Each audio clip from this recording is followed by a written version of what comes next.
এই মুহূর্তে উত্তরবঙ্গের দিকে আমরা নজর রাখছি। উত্তরবঙ্গে ফের দুর্যোগের আশঙ্কা। উত্তরের জেলাগুলিতে বৃষ্টির পূর্বাভাস। আবহাওয়া দপ্তরের পাহাড়ি এলাকাতে ভূমিধসের সম্ভাবনা। উত্তরের নদীগুলিতে জলস্তর বৃদ্ধির আশঙ্কা। কিছুদিনের জন্য একটা বিরতি ছিল, যেখানে আমরা দেখিয়েছিলাম এর আগে উত্তরবঙ্গের পরিস্থিতি, তবে সেখানে সাময়িকভাবে পরিস্থিতির কিছুটা উন্নতি হয়েছিল, কিন্তু আবারও দুর্যোগের আশঙ্কা উত্তরবঙ্গে। তার কারণ উত্তরের জেলাগুলিতে বৃষ্টির পূর্বাভাস দেওয়া হয়েছে আবহাওয়া দপ্তরের তরফে, আর তার জেরে বিভিন্ন যে নদী রয়েছে সেই নদীর জলস্তর বৃদ্ধির আশঙ্কা। পাহাড়ি এলাকায় ভূমিধসের সম্ভাবনা।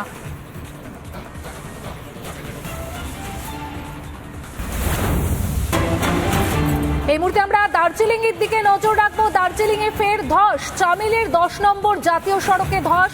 পাহাড় থেকে পাথর ভেঙে পড়ল গাড়ির ওপরে। অল্পের জন্য প্রাণে বাঁচলেন গাড়ির চালক, সেই ছবি আমরা দেখাচ্ছি এই মুহূর্তে। দার্জিলিং এ ফের ধস। চামেলির 10 নম্বর জাতীয় সড়কে এই ধস নামে। পাহাড় থেকে পাথর ভেঙে পড়েছে গাড়ির ওপরে, কিন্তু অল্পের জন্য প্রাণে বাঁচেন গাড়ির চালক। দেখতে পাচ্ছেন সেই ছবি, যেখানে বড় পাথরের চাই পাহাড় থেকে ভেঙে পড়েছে একদম গাড়ির ওপরে, এবং সেটি গড়িয়ে পাশে পড়ে রয়েছে এই মুহূর্তে। গাড়ির ওপরে বোল্ডার আছড়ে পড়ে।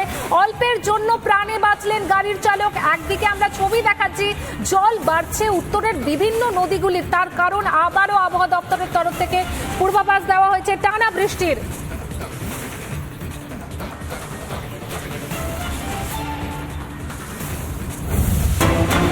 এই মুহূর্তে যে ব্রেকিং নিউজের দিকে নজর রাখছি, পাঞ্চেত ও মাইথন ড্যাম থেকে জল ছাড়া নিয়ন্ত্রণ ডিভিসির। গতকাল থেকে মাইথন জলাধার থেকে জল ছাড়া বন্ধ রাখা রয়েছে। আমরা বিস্তারিত জানবো আমাদের প্রতিনিধি ব্রজোর কাছ থেকে। ব্রজোত, জল ছাড়া নিয়ন্ত্রণ ডিভিসির আর কি তথ্য রয়েছে, কি জানা যাচ্ছে?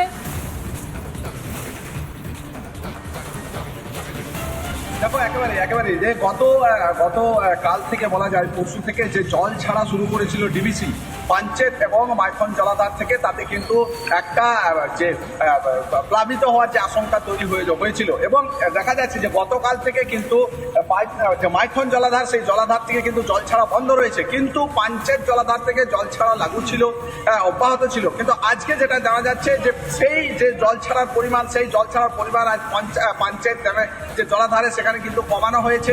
যদিও মাইথন জলাধার থেকে এখনো যে জল ছাড়া সেটা কিন্তু বন্ধ হয়ে গেছে, গতকালই বন্ধ করে দেওয়া হয়েছে। এবং জানা যাচ্ছে যে আস্তে আস্তে ডিভিসি কর্তৃপক্ষ তাদের যে জলাধারগুলি, সেই জলাধারগুলি থেকে জল ছাড়া কিন্তু কমিয়ে আসছে। গতকাল পাঞ্চেতে দেখেছি যে পরিমাণ জল ছাড়া হয়েছিল, আজকে কিন্তু সেটা 43,000 কিউসেকে নিয়ে আসা হয়েছে। মাইথন যদিও গতকালই সকাল 8টা থেকে মাইথন জলাধার বন্ধ করে দেওয়া হয়েছে। স্বাভাবিকভাবে যে প্লাবিত হওয়ার আশঙ্কা এবং এই ডিভিসির জলে নদী নালাগুলি যে ফুলে ফেঁপে ওঠার যে পরিস্থিতি তৈরি হয়েছিল, সেক্ষেত্রে দেখা যাচ্ছে যে একদিকে গত 24 ঘন্টায় কোনো বৃষ্টিপাত না হওয়া, অন্যদিকে ডিভিসির যে জলাধারগুলি, সেই জলাধারগুলি থেকে জল ছাড়ার পরিমাণ কমিয়ে আনা, স্বাভাবিকভাবেই কিন্তু পরিস্থিতি, যে বন্যা পরিস্থিতি বা বিভিন্ন এলাকা যে প্লাবিত হওয়ার যে পরিস্থিতি, সে পরিস্থিতি কিন্তু নিয়ন্ত্রণে আসছে। ইতিমধ্যে আসানসোল শিল্পাঞ্চলে বেশ কিছু যে লাগাতার বৃষ্টি, সেই বৃষ্টির জেরে বেশ কিছু এলাকা কিন্তু জলমগ্ন হয়েছিল, সেই এলাকাগুলিও দেখা যাচ্ছে যে স্বাভাবিক। এবং দামোদরে আমরা দেখেছি গতকাল দামোদরে দুপুর নাগাদ একেবারে দামোদর দুপুর যে ভর্তি খেপে উঠেছিল, এবং এই জল ছাড়া এবং লাগাতার বৃষ্টি দামোদরের জল কিন্তু একেবারে দুখানা ভর্তি ছিল, কিন্তু আজকে দেখা যাচ্ছে যে অনেকটাই কিন্তু নিয়ন্ত্রণে।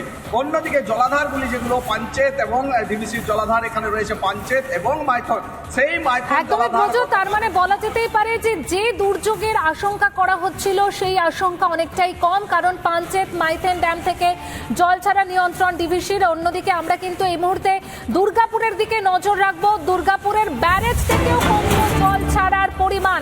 আমরা কথা বলবো আমাদের প্রতিনিধি রমেনের সঙ্গে। রমেন, দুর্গাপুরের ব্যারেজ থেকে কমলো জল ছাড়ার পরিমাণ, এতে কি দুর্যোগের আশঙ্কা অনেকটাই কমবে?